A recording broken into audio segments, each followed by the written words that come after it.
Rank 1. Police Officer. You are 22 years old and you just took an oath in a room with 1,200 other people. You raised your right hand and swore to protect and serve a city of 8 million. None of the 8 million were watching. The starting salary is $55,000 a year, before taxes, before the cost of parking near the precinct, before the monthly Metro card you still need because you can't afford to park. You're a probationary police officer for the first 18 months. They call it on probation. The old-timers call you a rookie. What they actually mean is you have no rights yet. You can be fired for any reason, no hearing, no appeal. You learn this on day 3. Your first precinct is in the Bronx, the 48th, a busy house. Your training officer is a 12-year veteran named Delgado who has seen everything and is no longer surprised by any of it. He has the specific exhaustion of someone who wanted to make a difference for so long that the wanting itself wore out. He does not tell you this, his posture tells you this. Your sector is a 12-block stretch of the South Bronx. You will drive this sector every tour until it becomes the most familiar 12 blocks on Earth. You will know which bodega stays open at 3 a.m. You will know which building's elevator is always broken and which floor the loud music comes from and how many stairs it takes to get there. You will know the kids on the corner well enough to learn their names. This is the part nobody tells you before you join, that police work is 90% paperwork, 8% waiting, and 2% everything else. The 2% is what the job looks like on TV. The 90% is what it actually does to your handwriting. A 61 is a complaint report. You will write hundreds of them. Every crime that gets reported in your sector gets a 61. Domestic dispute, car theft, someone's bike got stolen off the front stoop in broad daylight. You write it down, you file it, it goes into the system. Sometimes something happens with it. Mostly it becomes a number in a database that nobody will ever read. You respond to your first domestic call at 11 days in, a 4th-floor apartment in a building with no working elevator. 4 flights up with Delgado, a woman with a bruise on her jaw, a man in the kitchen who says nothing happened. She says the same thing when she sees you standing there. You write the 61. You canvass. You follow protocol. You drive back to the sector. You sit in the car in the dark and think about the bruise on her jaw and the way she looked at you when she said nothing happened. Delgado says, "You're going to see that 100 times. He's not wrong. By month 6, you have responded to 42 domestic calls in that building alone. You recognize the door. You recognize the sound before you knock. Your body starts doing something that takes you a while to name. It stops being surprised. This is the first thing the job takes from you, the surprise. Your first arrest is a shoplifting caller in month 2, a teenager with a bag of chips from a corner store. You follow procedure, you cuff him, you bring him in. The processing takes 4 hours. 4 hours of paperwork for a $12 bag of chips. The detective who processes the arrest looks at you and says, "Welcome to the NYPD." You eat your dinner in the sector car at 1 a.m., a bodega chicken sandwich and a coffee that has been sitting on the burner since 9 p.m. Delgado talks about his divorce. You learn more about Delgado's divorce in 6 months than you learn about police procedure. This is also the job. You want to make detective. Almost everyone who joins wants to make detective. It means a gold shield. It means plainclothes. It means cases instead of sectors. It means becoming the kind of cop you pictured when you pictured this. You start keeping notes on every call, not because anyone told you to, because you are still the kind of person who believes that paying attention leads somewhere. Rank 2, detective, 3rd grade. Getting the shield takes 3 years minimum. It is not a promotion in the normal sense. Technically, you are still a police officer. The pay grade is slightly above a cop, slightly below a sergeant, but the shield is everything. You carry a gold shield now and you feel it when you put it in your pocket. You were assigned to the precinct detective squad of the 4-8. 12 detectives, 1 lieutenant, 1 sergeant, and approximately 1,100 open cases.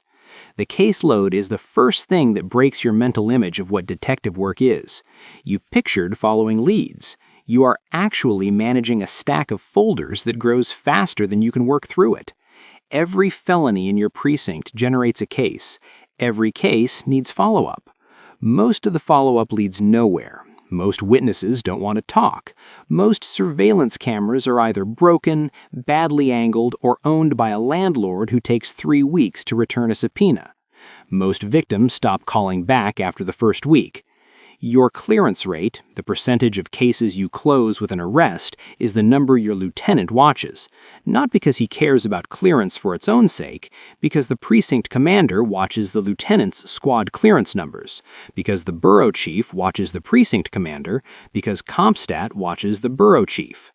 CompStat is the weekly meeting at one police plaza where precinct commanders stand in front of maps and answer for their numbers. Crime up in your precinct? You better have an answer. The wrong answer is, I don't know. The wrong answer 3 weeks in a row is a transfer. Commanders were fired 3 quarters at a time in the first years of the program, transferred, demoted, moved to quiet posts with no future. So the pressure flows downward, from police plaza to borough, from borough to precinct commander, from precinct commander to sergeant, from sergeant to you.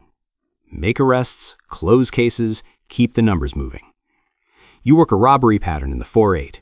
5 incidents in 6 weeks. Same description, same corner, same 2 hours of the evening. You do it right.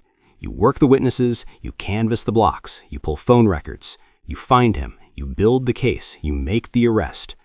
Your lieutenant puts you in for a commendation. You feel for the first time in 3 years like you actually did what you came here to do. That feeling lasts about a week.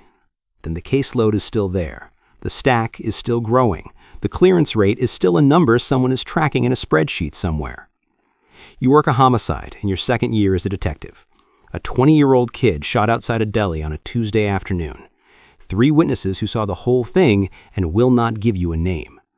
Not because they don't know, because they know exactly what happens to people who give you names in that neighborhood. You work the case for 7 months. You have a suspect. You know you have the right person. You can't prove it to the standard you need. The case goes cold. You put the folder in the inactive pile. The kid's mother calls you every 2 months. You recognize her number. You answer every time. You tell her the investigation is ongoing. This is true, technically. You drive home at 11 p.m. Your girlfriend asks how work was. You say, fine. Rank 3, Sergeant. The sergeant's exam is a civil service test. You study for 18 months. Procedure, law, scenario questions where the correct answer is never the obvious one. You score high enough, you get the promotion. 3 blue chevrons on your arm. A white shirt eventually, once you're in a supervisory role. $97,000 base before overtime. The overtime is not optional. As a sergeant, you supervise a squad of 8 to 12 officers. You are the first line of command between the officers on the street and the lieutenant who runs the platoon. You are the person who gets the call when one of your officers does something wrong. This is the part they didn't fully explain at the promotion ceremony. That being a sergeant means being responsible for things you did not do. An officer in your squad makes a bad stop. The Civilian Complaint Review Board opens a file. The file has your officer's name on it. It also has your name on it, because you were the supervisor on that tour. Because supervision means accountability. You learn in your first year as a sergeant that the NYPD has 2 sets of books. One set is what happened. The other set is what the paperwork says happened. They are supposed to be the same document. They are not always the same document. A precinct commander is drowning in CompStat pressure. Felonies are up 14% in the month-over-month comparison. He needs the numbers to move. The numbers move when arrests go up. The numbers also move when crimes get reclassified downward. A robbery becomes a petite larceny. An assault gets logged as a harassment. You don't do this, but you watch it happen. You watch a complaint report get sent back to a desk officer for clarification that results in a different crime code. You watch the CompStat number change. You say nothing. This is not the job you thought you were doing, but this is the job you are doing. You break up a fight outside a club in the East Village on a Friday night. Your officer uses force. Necessary force in your assessment. Buy the book. The phone video appears on social media 4 hours later. 12 seconds of a 30-second encounter. The 12 seconds do not include what happened before. The CCRB opens an investigation. Internal Affairs opens a parallel investigation. You spend the next 8 months filling out paperwork about 30 seconds of a Friday night. Your officer goes on modified duty. No gun, desk assignment. Waits. He is eventually cleared. The 8 months are not returned to either of you. You have a family now. A wife, 2 kids, a house in Nassau County. Half of the NYPD lives outside the city. You understand why. The city is your job. You don't need it to also be your commute in your backyard and the place your kids go to school. You coach Little League on Saturdays when you're not working overtime. You are working overtime most Saturdays. The NYPD calls it scheduled overtime, which means it isn't really overtime. It's just the schedule. You make $140,000 in a year with overtime. You spend $140,000 in New York. The pension is the real number everyone is waiting for. 20 years and you can retire. Half your final salary for the rest of your life. Full medical. The number in your head is not a badge or a rank. The number in your head is 12 more years. Rank 4, Lieutenant. Another exam. Another 18 months of studying. A bar on your collar now. Then 2 bars when you make captain. Lieutenant means you run a platoon or a specialized unit. You are now a manager in every sense of the word that management school would recognize. Your morning looks like this. Roll call, deployment assignments, review the overnight incident reports, respond to any active situation in your area of command, attend the CompStat prep meeting, review the disciplinary calendar, approve overtime slips. You spend 4 hours of every shift on paperwork for incidents that other people responded to. This is the job at this level. You investigate your own officers. Not formally, that's IAB's job, but informally you are always watching. You notice which officers are burning out. You notice which officers are doing the minimum and nothing else. You notice which officers are going to be problems before they become problems. Some of them remind you of yourself at year 3. You mentor the ones you can reach. The ones you can't reach, you document. Because if something goes wrong, the documentation is the only thing that stands between you and the chain of command's need to assign blame to someone. You are that someone at the lieutenant level. Close enough to the action to be responsible, far enough from the top to be expendable. You sit in a CompStat prep meeting and listen to a captain rehearse his answers to questions he's going to be asked tomorrow. Not because the answers are true, because the answers need to land correctly. You watch him adjust numbers on a slide. You think about Adrian Schoolcraft, the cop who secretly recorded his supervisors pressuring him to manipulate data, who was then involuntarily committed to a psych ward for 6 days by the same department he worked for. The recordings were real. The pressure was real. The psych ward was also real. You say nothing in the meeting. You have 11 more years until the pension.